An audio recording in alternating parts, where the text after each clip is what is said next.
ونعوذ بالله من شرور أنفسنا ومن سيئات أعمالنا من يهده الله فلا مضل له ومن يضلل فلا هادي له وأشهد أن لا إله إلا الله وحده لا شريك له وأشهد أن محمدا عبده ورسوله أما بعد فإن خير الحديث كتاب الله وخير الهدي هدي محمد صلى الله عليه وسلم وشر الأمور محدثاتها وكل محدثة بدعة وكل بدعة ضلالة وكل ضلالة في النار. أعوذ بالله من الشيطان الرجيم. ومن يكفر بالإيمان فقد حبط عمله وهو في الآخرة من الخاسرين.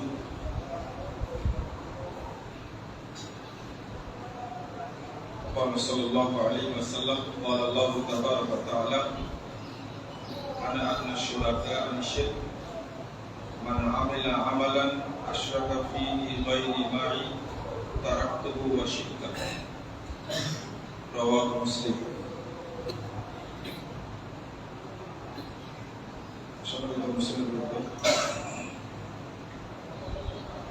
মিশ্রিত আকীদার কুফর এই বিষয়টা নিয়ে আপনাদের সামনে আলোচনা করব ইনশাআল্লাহ। ওয়া তাওফীকি ইল্লা বিল্লাহ আলাইহি তাওয়াক্কালতু ওয়া ইলাইহি উনীব। মুসলিম জীবনের সবচেয়ে বেশি গুরুত্বপূর্ণ হলো মানহাজ এবং আকীদা। এই দুইটাই যদি কোনো দলত থাকে তাহলে অন্য কোনো আমল ইবাদত সাদকা দোয়া খায়ের করে কোনো লাভ হয় না। এই দুইটা আগে ঠিক করতে হবে। আগেই একটা কথা বলে দিই, অনেকের আকীদা ঠিক আছে কিন্তু মানহাজ ঠিক নেই। আকীদার এক একটা সাইড আছে, মানহাজটা হলো সবচেয়ে ব্যাপক। কারণ যদি মানহাজ ঠিক হয়, মানহাজ যদি সে ক্লিয়ার করে দেয় তাহলে কোন সাইডে তার কোনো সমস্যা থাকবে না ইনশাআল্লাহ।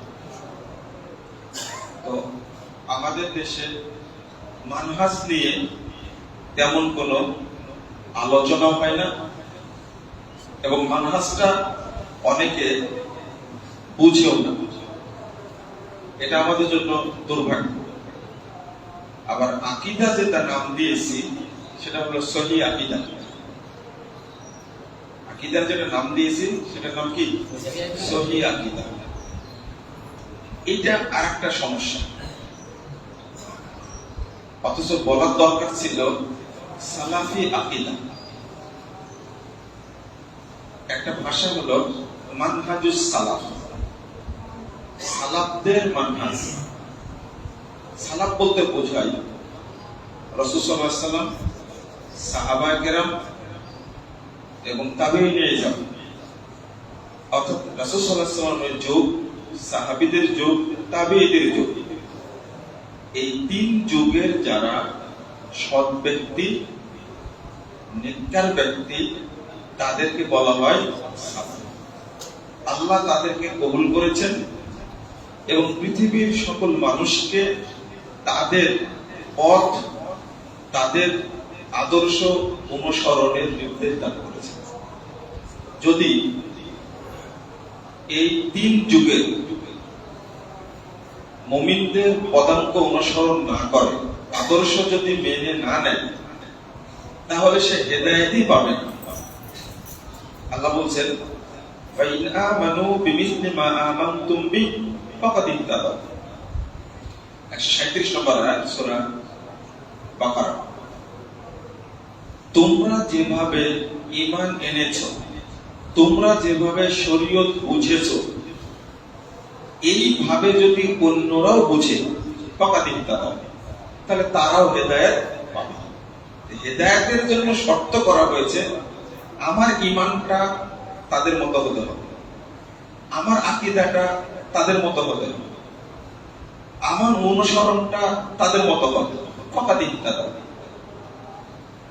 ওয়া ইন তাওয়াল্লাউ, আল্লাহ এর পরের বাক্যটা বলছে যদি তারা এই শর্ত মেনে না নেয়, তারা যদি এটা গ্রহণ না করে, ফাইন্নামা হুম ফি শিকাক, তাহলে তারা গোমরাহির মধ্যেই থাকবে, তারা ভ্রষ্টতার মধ্যেই থাকবে, তারা বক্র পথেই থাকবে।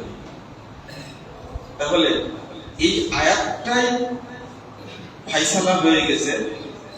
যদি কোনো ব্যক্তি মানহাজটাকে মেনে নেয়, তাহলে তাকে সালাতের ক্ষেত্রে তাদের মানহাজ মানতে যেমন হবে, ঠিক রাজনৈতিক ক্ষেত্রেও তাদের মানহাজ মানতে হবে। এর নাম হলো মানহাজ। অর্থনৈতিক ক্ষেত্রেও তাদের মানহাজ মানতে হবে, রাষ্ট্রনীতির ক্ষেত্রেও তাদের মানহাজ মানতে হবে। আর এই তিন যুগই হলো আল্লাহর কাছে শ্রেষ্ঠ যুগ। রাসূল সাল্লাল্লাহু আলাইহি ওয়াসাল্লাম বলে গেছেন খায়রুন নাসি করনি সুম্মাল্লাযীনা ইয়ালুনাহুম সুম্মাল্লাযীনা ইয়ালুনাহুম, সবচেয়ে উত্তম যুগ হলো আমার যুগ, এর পরের যুগ, এর পরের যুগ। তাহলে কয় যুগ হলো?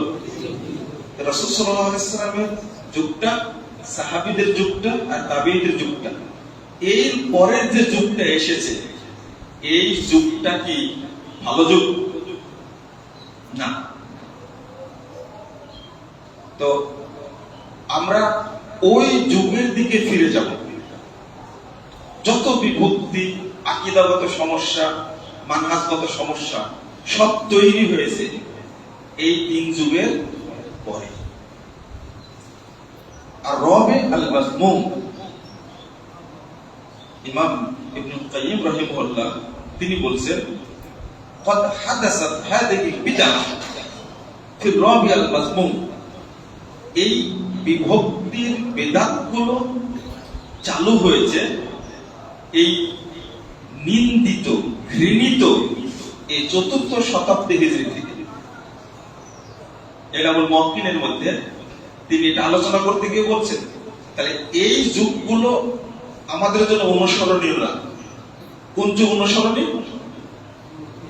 মনে থাকবে রাসূল সাল্লাল্লাহু আলাইহি ওয়াসাল্লামের যুগ, সাহাবীদের যুগ আর তাবেঈদের যুগ। রাসূল সাল্লাল্লাহু আলাইহি ওয়াসাল্লাম বলছেন খায়রুন নাসি করনি সুম্মাল্লাযীনা ইয়ালুনাহুম সুম্মাল্লাযীনা ইয়ালুনাহুম। এটা পরিষ্কার। এখন আপনি যদি এটা মেনে নিতে চান তাহলে অনেক কাঠখোল পোড়াতে হবে। আপনাকে দেখতে হবে এই যে আকীদাগত যত সমস্যা, আপনি ওই যুগে চলে যান, পরিষ্কার।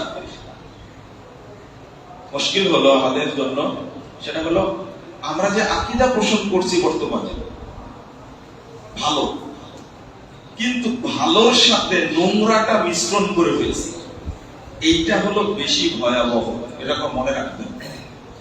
যারা কাফের মুশরিক বেদিন যারা, তারা তো তাদের ধারাটা মানছে, কিন্তু আমরা আল্লাহর ইবাদত করতে গিয়ে আমরা আবার কুফুরকে শরীক করছি, আল্লাহর ইবাদত করতে গিয়ে তাগুতকে মিশ্রণ করছি। বলেন তো এইটা বেশি ভয়াবহ না যারা শুধু তাগুতই মানে, যারা শুধু কুফুরই মানে, যারা শুধু শিরক মানে, তারা বেশি খারাপ না যারা তাওহীদের সাথে তাগুত মিশ্রিত করে, তাওহীদের সাথে শিরক মিশ্রিত করে, ঈমানের সাথে কুফর মিশ্রিত করে, এরা বেশি খারাপ? এই বিষয়টা আজকে খোলাসা করতে হবে। বুঝতে পারেন মনে হয় যারা বেদিন, যারা মুশরিক, যারা কাফের, তাদের অবস্থানটা বেশি খারাপ না যারা মুসলিম, ইসলাম মানার সাথে সাথে কুফরকেও মানে, শিরককেও মানে, তাগুতকেও মানে, অর্থাৎ ঈমানের সাথে কুফর মিশ্রিত করে, তাওহীদের সাথে তাগুত মিশ্রিত করে এবং দ্বীনের সাথে জাহিলিয়াতকে মিশ্রিত করে, এরা খারাপ। আল্লাহ রাব্বুল আলামিন বলছেন ওমান ইয়াকফুর বিল ঈমান ফাকাদ হাবিতা আমালু। ৫ নম্বর আয়াত সূরা মায়েদা। যারা, যে ব্যক্তি ঈমানের সাথে কুফরি করে তার আমল নষ্ট হয়ে যায়, ওয়া হুয়া ফিল আখিরাতি মিনাল খাসিরিন, সে পরকালে জাহান্নামীদের অন্তর্ভুক্ত হবে। নাউযুবিল্লাহ। কিভাবে আমরা ঈমানের সাথে কুফরিটা করি? আল্লাহ বলছেন সূরা আনাম ৮২ নম্বর আয়াতে বলছেন আল্লাযীনা আমানু ওয়া লাম ইয়ালবিসু ঈমানাহুম বিযুলমিন, যারা ঈমান এনেছে আর ঈমানকে শিরকের সাথে কুফরের সাথে মিশ্রিত করে, উলাইকা লাহুমুল আমনু ওয়া হুম মুহতাদুন, তাদের জন্য দুনিয়া এবং পরকালে নিরাপত্তা আছে এবং তারাই প্রকৃত হেদায়েত প্রাপ্ত। সুবহানাল্লাহ। আল্লাহ বলে দিচ্ছেন শুধু ঈমানের সাথে কোনো কিছুকে মিশ্রণ করবে না, তাহলে আমি নিরাপত্তা দান করব। ঈমানটাকে হেফাজত করতে হবে। এখানে একটা বিষয় খেয়াল রাখবেন, ঈমানের সবচেয়ে বড় শত্রু হলো ৪টা, আরো আছে কিন্তু বড় শত্রু ৪টা। নাম্বার 1 হলো কুফর, ২ নম্বর হলো শিরক, ৩ নম্বর হলো তাগুত, ৪ নম্বর হলো নিফাক। এই ৪টা হলো ঈমানের বড় শত্রু। এই ৪টা যখন মিশ্রিত হয়ে যাবে তখন সাথে সাথে আমার ঈমান কি হয়ে যাবে? নষ্ট হয়ে যাবে। আমি বেশিরভাগ বক্তব্য দেই ঈমান আছে কিনা, ঈমান আছে কিনা, থাকলে না ভাঙবে, তাই না? ওযু থাকলে ভাঙবে, তো ওযু নাই যেহেতু ভাঙার তো কোনো প্রসঙ্গ আসে না। ঈমান আছে কিনা এইটা খুঁজতে গিয়ে দেখা যায় কি ঈমানই নাই। যে লোকটা কোনদিন ওযু করেনি তার কি ওযু ভাঙার সম্ভাবনা আছে? সম্ভাবনা নাই। এখন আলোচনা করতে গেলে দেখা যায় যে ঈমানই আসেনি এখনো, ভিতরে ঈমান ঢুকেইনি এখনো, তাহলে ঈমান ভাঙবে কি করে? না, ঈমানই নাই। আমাদের বাংলাদেশের মানুষদের অবস্থা কিছুটা এইরকম, যদিও এই আলোচনা করার কারণে সবচেয়ে গালি দেয় আমাকে বেশি, সবচেয়ে মামলা আমার উপরে বেশি, যে যেখানে পারে মামলা করে দেয় বিভিন্ন বিষয়। তো এর পরেও আমি মনে করি যে মামলা হোক, জেলে যাই, কিন্তু তাও বাংলাদেশের মানুষ যেন সঠিকটা বুঝতে পারে, সঠিকটা বুঝুক, আল্লাহ যেন তাদের বোঝার তৌফিক দান করেন। দেখুন এবারে হদে গেছে, তাহলে আরাফায় সবচেয়ে বেশি দোয়াটা করেছি, আল্লাহ তুমি বাংলাদেশের সব মানুষকে হেদায়েত দান করো। তবলিগের লোক যে পরিশ্রম করে, আপনাদের চিটাগাঙ্গের সবচেয়ে বড় ঘাটে মনে হয় শিরিকের মার্কাজ, কুফুরের মার্কাজ হলো চিটাগাং, তাই না? সবকিছুই পাওয়া যায় এখানে। সিলেট, আমি নাম ধরে ধরে দোয়া করেছি আল্লাহ তাদেরকে তুমি হেদায়েত দান করো। এই দায়িত্বটা আমি নেই, কার কাছে বলেছি? আল্লাহর কাছে বলেছি, আল্লাহ তুমি তাদেরকে হেদায়েত দান করো। আমরা যত চেষ্টা করি, কবুল না করলে হবে না। আর হেদায়েত সবাই পাই না, এটা পরিষ্কার। রাসূল সাল্লাল্লাহু আলাইহি ওয়াসাল্লামের আপন চাচা নাম কি? আবু তালেব। দাদা আব্দুল মুত্তালিব, এরা কাবার মুতল্লি ছিলেন, তাই না? কাবার মুতল্লি, সারা দেশ থেকে হজ যাত্রী যেত, তাদেরকে ফ্রি খাওয়াতে আপ্যায়ন করত এবং প্রতি বছর হজ করত, উমরা করত, কাবা ঘর তওয়াফ করত। এর পরেও এরা জান্নাতে আছে না জাহান্নামে আছে? তাহলে হজ প্রমাণ করে না ও জান্নাতে যাবে। খেয়াল করে কথা, নামাজ প্রমাণ করে না সে কি যাবে? জান্নাতে যাবে। আপনার প্রমাণ করবে আকীদা, মানহাজ প্রমাণ করবে আপনি জান্নাতে যাবেন না, জাহান্নামে যাবেন। তাহলে মিশ্রিত আকীদা রেখে আপনি জান্নাতে যাবেন, আপনার আমল কবুল হবে, এটা কল্পনা করা যাবে না। কল্পনা বৃথা। আপনি দাপট দেখাচ্ছেন, আমি মসজিদের ইমাম, আমি মসজিদের সভাপতি, আর আমি পৌরুষে গরু দান করেছি তাই কাফের হয়ে গেছি। চিন্তা করে মসজিদের মুতল্লি সভাপতির তাই এতটা অহংকার, অথচ কাবার মুতল্লি তার ইমান কত শক্তিশালী। আব্রাহা যখন কাবা ভাঙতে গেল তখন কি বলেছিল? ওটগুলো চুরি করে নিয়েছে আব্রাহার লোকেরা। আব্দুল মুত্তালিবকে বলছে তুমি আমার ওটগুলো দিয়ে দাও।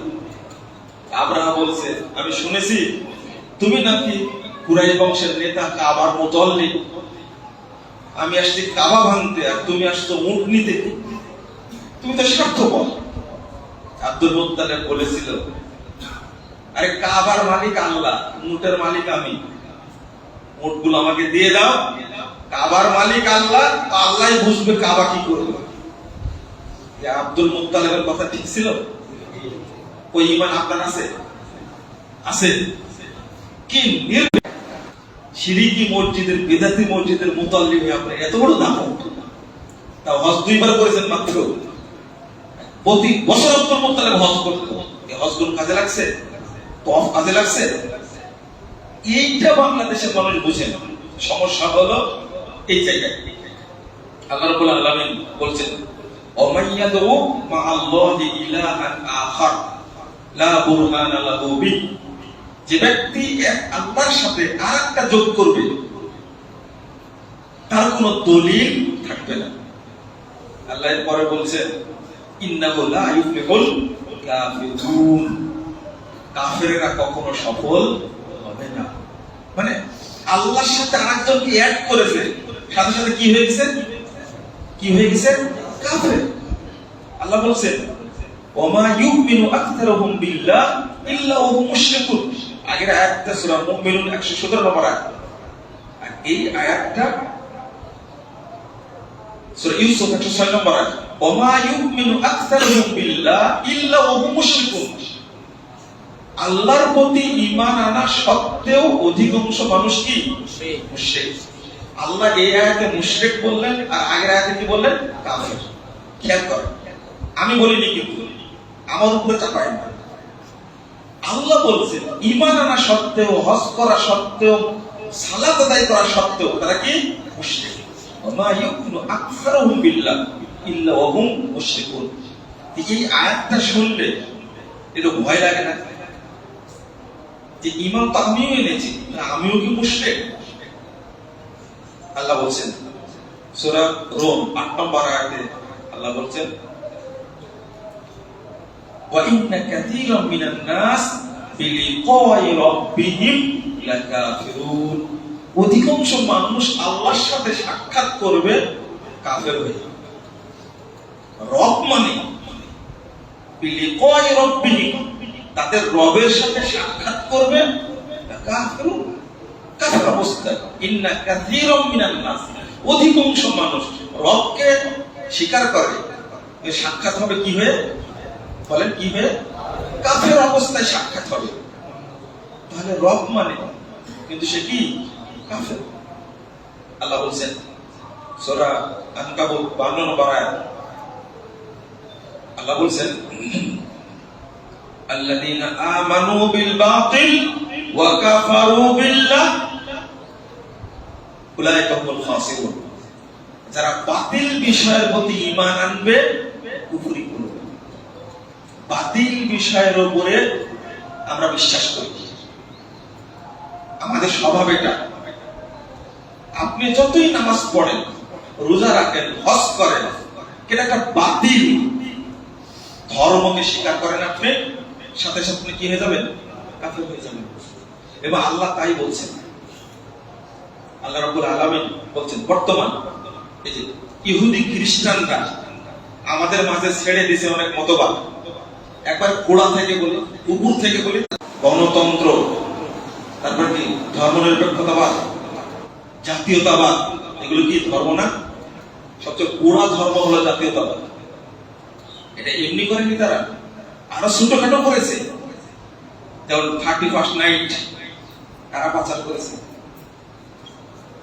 আপনারা আমরা যেগুলো করি 14ই ফেব্রুয়ারি পাচার করেছে, এমনি না।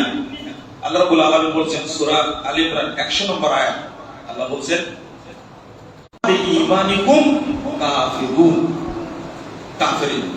আল্লাহ বলছেন যাদেরকে কিতাব দেওয়া হয়েছে, ইনতুতিউল্লাযীনা উতুল কিতাব, আল্লাহ বলছেন তোমরা যদি তাদের আনুগত্য করো যাদেরকে কিতাব দেওয়া হয়েছে, ইয়ারুদ্দুকুম বাদা ঈমানিকুম কাফিরিন।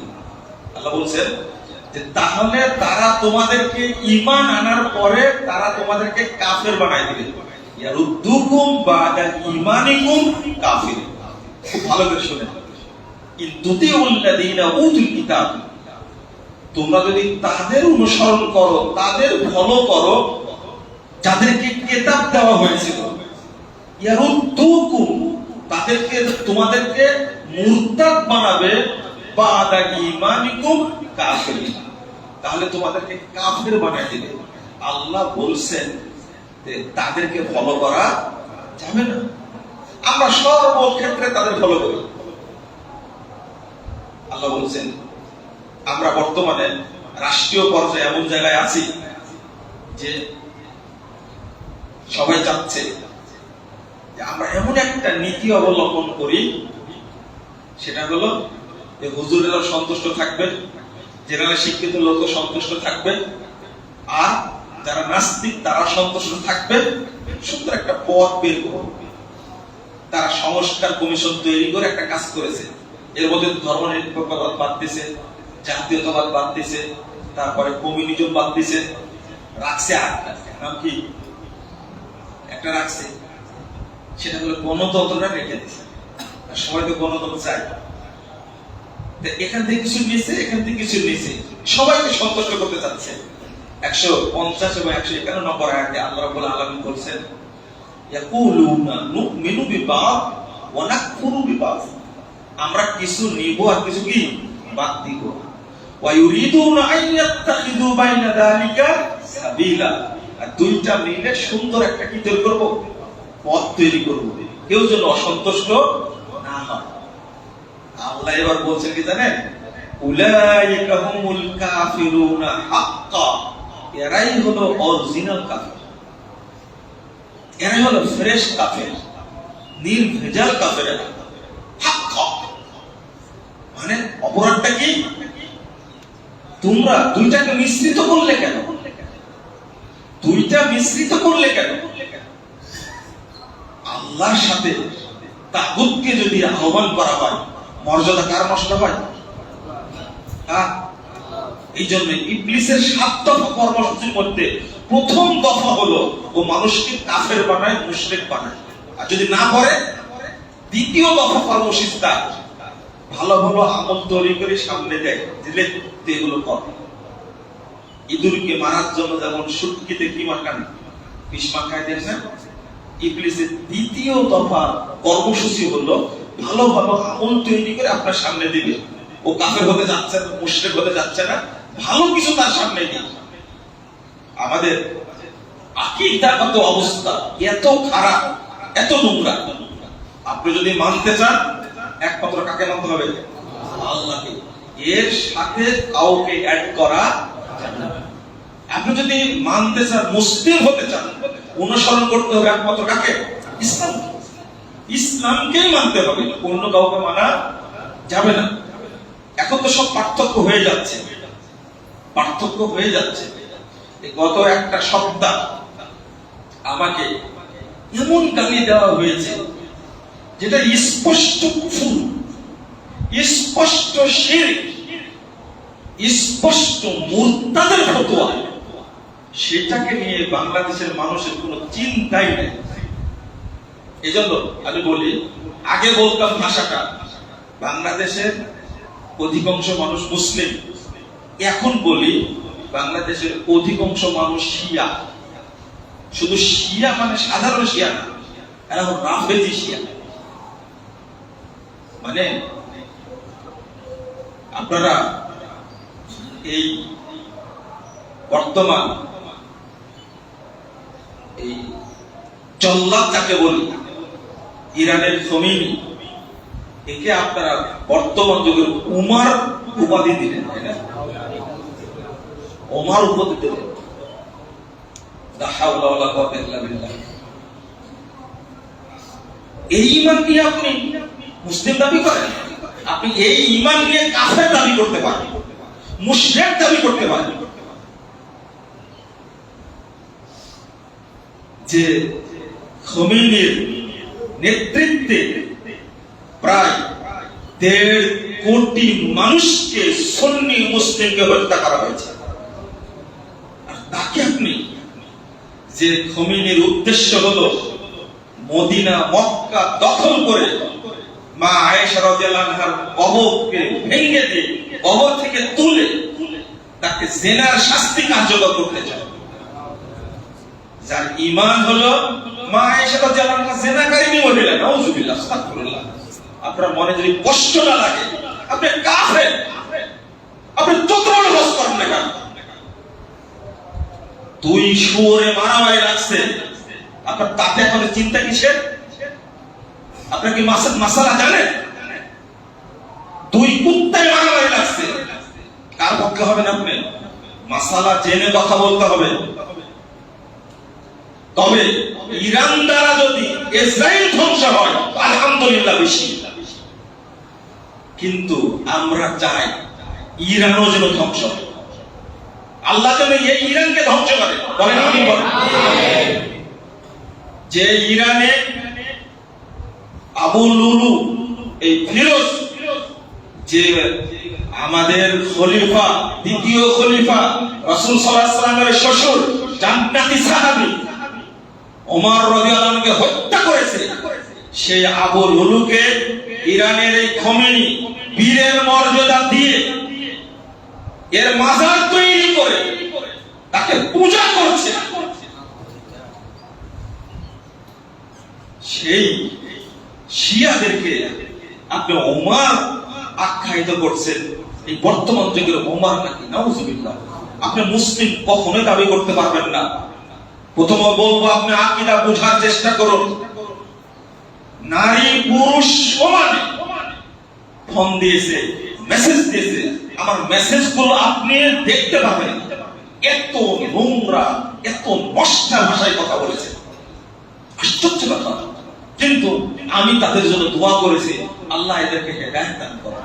এরা বুঝে না, এরা বুঝে না। একজন মানুষের কাফের হওয়ার জন্য এতটুকুই যথেষ্ট যে একজন সাহাবীকে কি দিবে? গালি দিবে। আপনি আজকে ইরান পন্থী হয়ে গেছেন, কালকে কি পন্থী হবেন? বিবেককে প্রশ্ন করুন আগে। আপনি কথাটা বললেন কি করে? একটা ভিডিও আছে আমার কাছে, এই ইরান শেষ করেছে ইরাককে, এই ইরান শেষ করেছে সিরিয়াকে, এই ইরান শেষ করেছে লিবিয়াকে, এই ইরান শেষ করেছে ইয়ামানকে, এই ইরান শেষ করেছে আফগানিস্তানকে। এই ইরানের এখন বর্তমান টার্গেট হলো সৌদি আরব, এর পরের টার্গেট হলো পাকিস্তান। পাকিস্তানে অনেক শিয়া আছে, আপনি দোয়া করছেন যে ইরানকে বিজয় দান করবেন না। পরবর্তী টার্গেটটা কে হবে আপনি জানেন? সৌদি আরবে এই ইরান কি পরিমাণ ক্ষেপণাস্ত্র এবং বোমা বর্ষণ করেছে। সৌদি আরব আকাশ ব্যবস্থা, প্রতিরক্ষা ব্যবস্থা খুব শক্তিশালী, তাই আপনারা আমরা বুঝি না। কিন্তু যদি এটা দুর্বল হতো, এবার হজ্জের আগ মুহূর্তে আপনার পত্রিকায় পড়েননি, মক্কা এবং মদিনার দুই সাইডে এমন অস্ত্র সেট করেছে 100 কিলোমিটার দূর থেকে আগে সে অস্ত্র জানতে পারবে যে তাকে হামলা করছে কিনা। 100 কিলোমিটার দূরে থাকা অবস্থায় তাকে ধ্বংস করে দেবে। মক্কা মদিনাকে আগে সৌদি আরবের বর্ডার সংরক্ষিত ছিল, এখন স্পেশালি এক উস্তাদের সাথে সাক্ষাৎ হলো, দেখা হলো, তাদের আলোচনা ছিল এটা, যে কোনো সময় ইরান আক্রমণ করতে পারে ইয়ামানের হুতিদের মাধ্যমে। এই জন্য নিরাপত্তা ব্যবস্থাকে জোরদার করা হয়েছে। আলহামদুলিল্লাহ। আপনি একজন সুন্নি মুসলিম দাবি করেন, কিন্তু ভিতরে কি? তারা কালেমা পড়াই, রাফেজি শিয়ারা কালেমা পড়ায় তাদেরকে। কি বলে? আমি সাক্ষ্য দিচ্ছি যে আবু বকর, ওমর, উসমান, আয়েশা, হাফসা ফিন্নার। আমি সাক্ষ্য দিচ্ছি। কতটা ভিডিও প্রকাশ পেয়েছে। আবু বকর রাদিয়াল্লাহু আনহুকে জাহান্নামী বলে, ওমরকে জাহান্নামী বলে, উসমানকে জাহান্নামী বলে, আয়েশা রাদিয়াল্লাহু আনহাকে জাহান্নামী বলে। আপনার অন্তরে এতটুকু দাগ কাটে না। এই যে আমরা যে ধারণা নিয়ে ইসলাম পোষণ করি, এই ধারণা ইসলামী ধারণা পোষণ করার দরকার নেই। সাধারণ শিয়ার কথা বলিনি, কি শিয়া? আমরা রাফেজি শিয়া। রাফেজি শিয়ার ব্যাপারে পরিষ্কার আলোচনা এর আগেও করেছি, আজকেও আমি আপনাদের বলে দিচ্ছি স্পষ্ট কথা। ইমাম ইবনে তাইমিয়া রাহিমাহুল্লাহ তিনি বলছেন, আমার কথা বলবো না, ইমাম ইবনে তাইমিয়া রাহিমাহুল্লাহ বলছেন মিনহাজুস সুন্নাহ 3 নম্বর খণ্ডের 378 পৃষ্ঠা, তিনি বলছেন ইদা সারাল ইয়াহুদু দাওলাতান বিল ইরাক ওয়া গায়রিহি তাকুনু রাফিদাতু মিন আ'যামি আওয়ানিহিম। যদি ইহুদিরা ইরাক বা তখন ছিল কাদেসিয়া, এই অঞ্চলে কোন রাষ্ট্র কায়েম করতে পারে না। কত আগের কথা, তখন কি ফিলিস্তিনে ইহুদিরা ছিল? ছিল না। তার বইয়ের মধ্যে এখনো জলজাল করছে কথাটা, যদি তারা কোন রাষ্ট্র কায়েম করতে পারে ইরাক পাতের আশেপাশে, তাকুনুর রাফিজাতু মিন আ'যামি আওয়ানিহিম, রাফেজি শিয়ারা হবে তাদের সবচেয়ে বড় সহযোগী। নাউযুবিল্লাহ, আস্তাগফিরুল্লাহ। এখন কোন রাষ্ট্র দখল করেছে ইহুদিরা? কোন জায়গা? ফিলিস্তিন।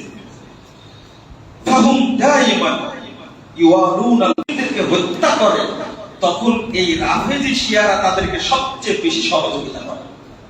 মিনহাজুস সুন্নাহ এই কিতাবটা আপনি এই গুগলে সার্চ দিলেও পাবেন। এই লাইনগুলো পড়ে দেখেন তো অর্থটা কি হয়। ইমাম ইবনে তাইমিয়া রাহিমাহুল্লাহ মাজমু ফতোয়ার মধ্যে 28 নম্বর খণ্ডের 478 পৃষ্ঠায় তিনি বলছেন ওয়ার রাফিজাতু কাফফারাত আবু বকর ওয়া ওমর ওয়া উসমান ওয়া আম্মাতাল মুহাজিরিন ওয়াল আনসার ইন্না লিল্লাহি ওয়া ইন্না ইলাইহি রাজিউন।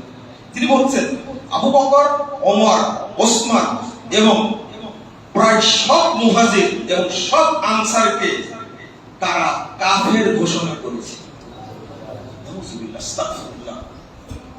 একজন এই ইরানের একজন লোকের প্রতি যদি আপনার মহব্বত থাকে, তাহলে আপনি মুমিন মুসলিম তো করে থাকেন, আপনার কিন্তু ফ্রেশ কাফের, ফ্রেশ কাফের। এত সুন্নিদেরকে হত্যা করেছে, সিরিয়াকে তামা তামা করে দিয়েছে। আজকে যদি রাশিয়া সহযোগিতায় ইরান যদি সিরিয়ায় হামলা না করতো, তাহলে কোন দিন জ্যান্ত পুঁতে দিত বাশার আল আসাদকে 53 বছর সংগ্রাম করে। আপনি খেয়াল করছেন, আহমদ সারা আল জুলানি যখন সৌদি আরবে দেখা করতে গেছে, কয়েকবার কোন ছবিতে দেখছেন তার মুস্কি হাসি দেখছেন, মুখে হাসি দেখছেন? 53 বছরে কোন আলেমকে রাখেনি, কোন সুন্নিদের রাখেনি, কোন যুবককে রাখেনি। এই ইরান তাদেরকে ধরে ধরে রাষ্ট্রনায়করা হত্যা করেছে। ওর মুখে হাসবে কি করবে? এই বিজয়টা লাখো শহীদের বিনিময়ে 53 বছর পরে বিজয়টা আসছে। এখানে তো আপনার খুশি দেখলাম না, একবার স্ট্যাটাস দিলেন আপনি সিরিয়ায় বিজয় হয়েছে তো দেখছে, কারণ বাশারের পতন হওয়ার কারণে আপনার মনটা খারাপ। আপনি মুসলমান, আপনি এই ইহুদি খ্রিস্টান চেয়ে বড় কাফের, আপনি এতে গুনাহ শুনতে পারেন। আপনি নিজেকে মুসলিম মনে করেন কি ভালো? আমাকে গালি দিয়ে আটলান্টিক সাগরে ভাসিয়ে দেন, তাতে আমার কোনো যায় আসবে না ইনশাআল্লাহ। কিন্তু হকটা আপনাকে বলছি, কিয়ামতের মাঠে আল্লাহর সামনে কথা হবে ইনশাআল্লাহ। দুনিয়াতে বিচার চাই না, তখন দোয়া করি আপনার জন্য আল্লাহ যেন হেদায়েত দান করেন। ইমাম ইবনে বাস আজ থেকে 60 বছর আগে কথা বলে গেছেন। তিনি বলছেন, আসহাবুল খামিনি হাউলা ইয়াফতারুহুম, যত শিয়াদের মধ্যে যত কাফেলা আছে, দল আছে, তার মধ্যে খামিনির অনুসারী রাফেজিরা হলো সবচেয়ে ভয়ঙ্কর। ওয়া হাকাদাল মুসাইরিয়া আসহাবু তিনিয়াসি ওয়াল বাতিনিয়াতু আল্লাযিনা ফি ইরান ওয়াল বাতিনিয়াতু ফিল হিন্দ ওয়া হুমুল ইসমাইলিয়া। এই সমস্ত দলগুলো সব মিলে হলো ইসমাইলিয়া। হাদিহি তাওয়াফুস সালাতা হুম আশাদুহুম, যত কাফেলা আছে তার মধ্যে রাফেজি, মুসাইরি, বাতিনি এরা হলো সবচেয়ে ভয়ানক। ওয়া আখতারুহুম ওয়া হুম কাফারাতুন, এরা সবাই কাফের। হাউলাই কাফারাতুন, এরা সবাই কাফের। লিআন্নাহুম ওয়ালিয়াযু বিল্লাহ ইউদাম্মিরুনা আশ-শাররা লিল মুসলিমিন, এরা মুসলিমদেরকে হত্যা করার জন্য গোপনে পরিকল্পনা করে। ওয়া ইয়ারাউনাল মুসলিমিনা আখতারা আলাইহিম মিনাল কাফারা, এরা মনে করে কাফেরদের চেয়েও মুসলিমরা বেশি ভয়ানক।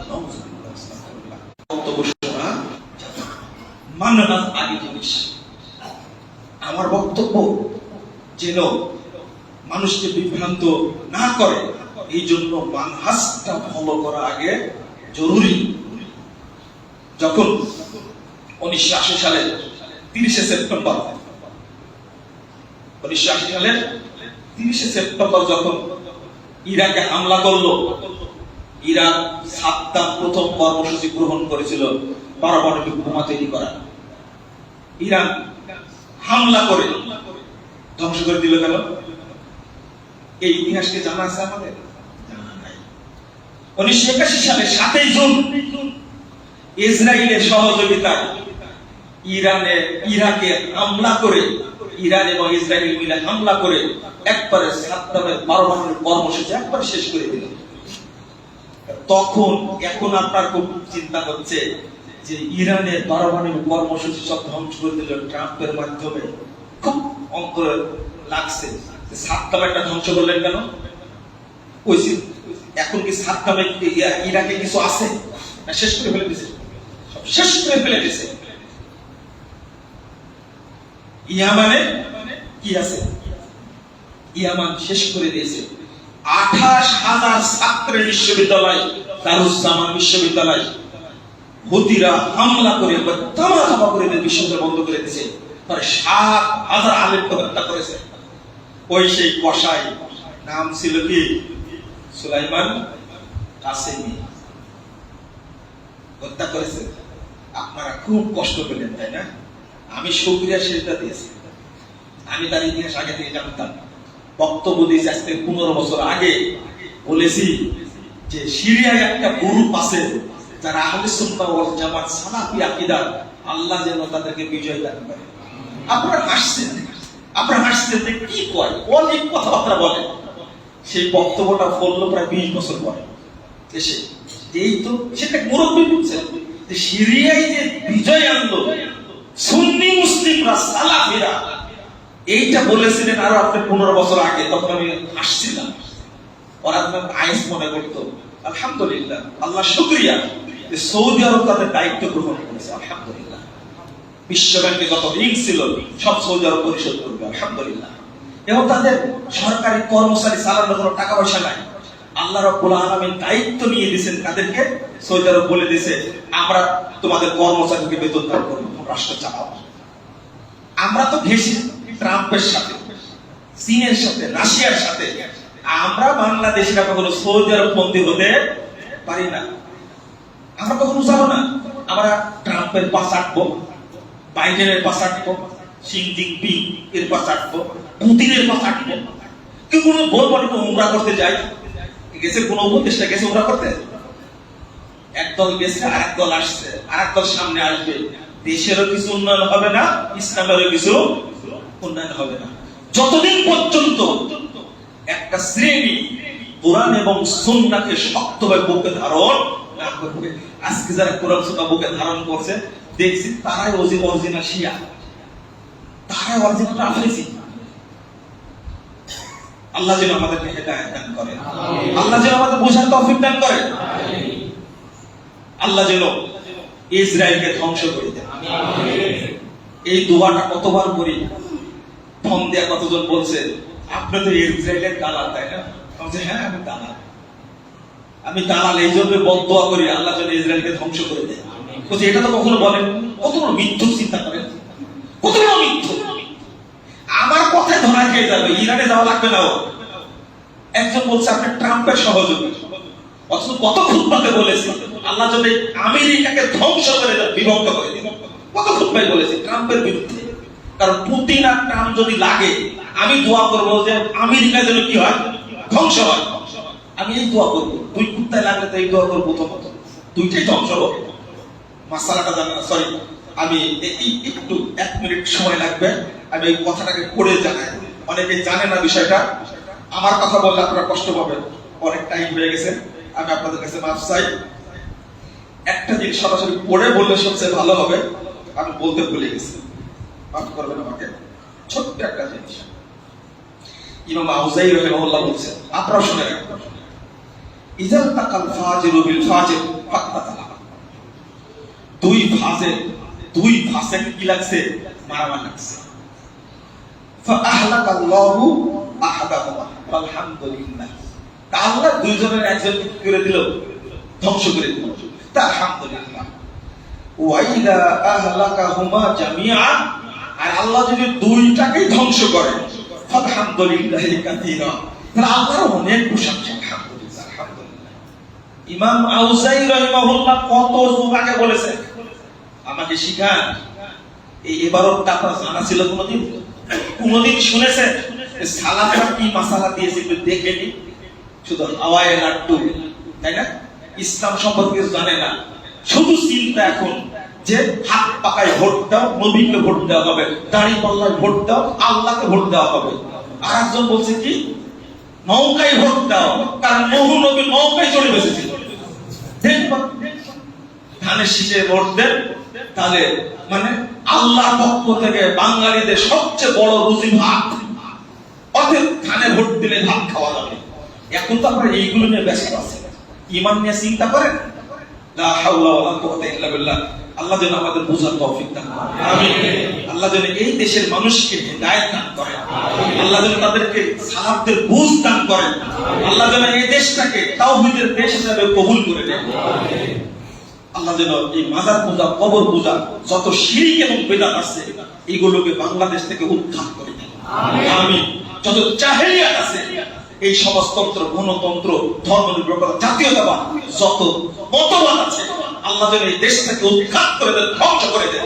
আল্লাহ যেন এই দেশে একবারে আল্লাহর পক্ষ থেকে নাজিল করা কুরআন এবং সুন্নাহ যে আদর্শ, এই বিধান যেন আল্লাহ প্রতিষ্ঠা করেন, আমিন। আর শেষ দোয়া হলো, যারা অরিজিনাল তাওহীদের পক্ষে, মানহাজের পক্ষে, আল্লাহ তুমি তাদের দ্বারা এই রাষ্ট্রটাকে পরিচালনা করো, আমিন। বারাকাল্লাহু ফিকুম ওয়া জাযাকুমুল্লাহু খাইরান।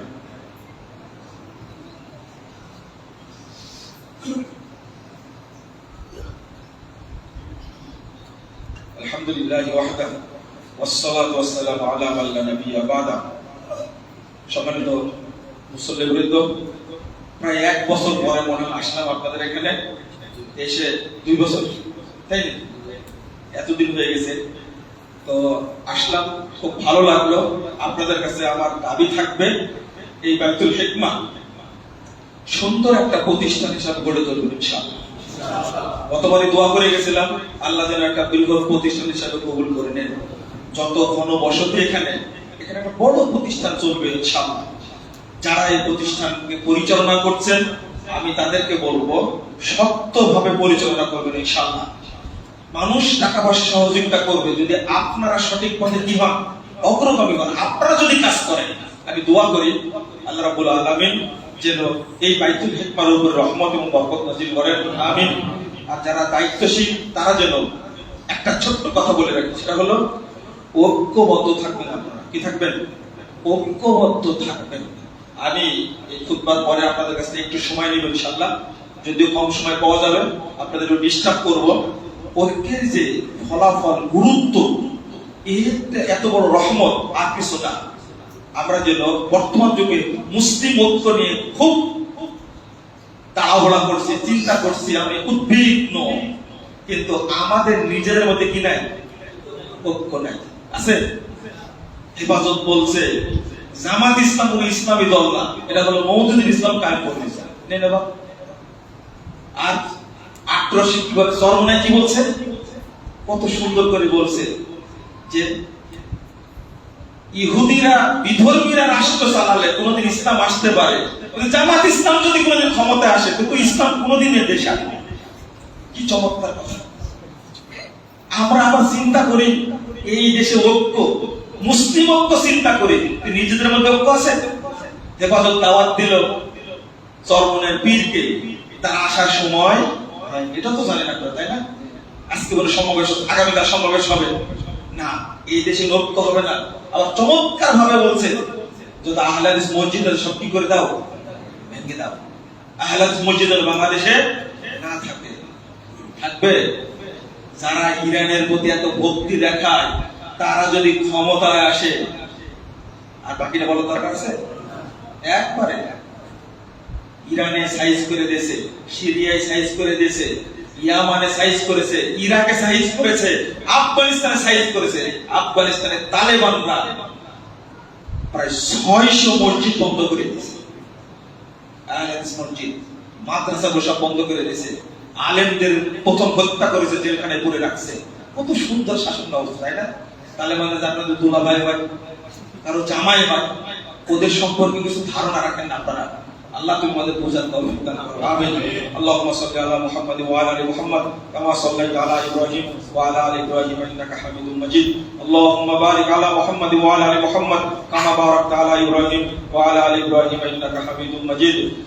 اللهم اعز الاسلام والمسلمين، اللهم ايد الاسلام والمسلمين، اللهم انجِ المستضعفين من المؤمنين في كل مكان، اللهم انجِ المستضعفين من المؤمنين في كل مكان، اللهم اصلح احوال المسلمين، اللهم اصلح احوال المسلمين في كل مكان، اللهم انصر من نصر دين محمد صلى الله عليه وسلم واجعلنا منهم، واخذل من خذل دين محمد صلى الله عليه وسلم ولا تجعلنا منهم، اللهم انصر الاسلام والمسلمين، اللهم انصر بلاد المسلمين، اللهم انصر بلاد المسلمين يا ارحم الراحمين يا اكرم الاكرمين.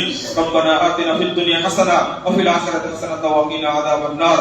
اللهم عن الكفرة والفجرة والمبتدعة واليهود والنصارى والمشركين، اللهم شكل شملهم ومسك جمعهم وخرب بنيانهم ودمر ديارهم وأنزل بهم بأسك الذي لا ترده عن القوم المجرمين اللهم اشدد وطأتك على اليهود والنصارى والمشركين اللهم اشدد وطأتك على اليهود والنصارى والمشركين اللهم انزل عذابك فوقهم ومن تحت أقدامهم اللهم دمرهم تدميرا اللهم دمرهم تدميرا وانصرنا عليهم ربنا آتنا في الدنيا حسنة وفي الآخرة حسنة وقنا عذاب النار ربنا فاغفر لنا ذنوبنا وكفر عنا سيئاتنا وتوفنا مع الأبرار ربنا فاغفر لنا ذنوبنا وكفر عنا سيئاتنا وتوفنا مع الأبرار ربنا اجعل لنا من لدنك وليا واجعل لنا من لدنك نصيرا ربنا عليك توكلنا وإليك نبنا وإليك المصير ربنا تقبل منا إنك أنت السميع العليم وتب علينا إنك أنت التواب الرحيم وصلى الله على النبي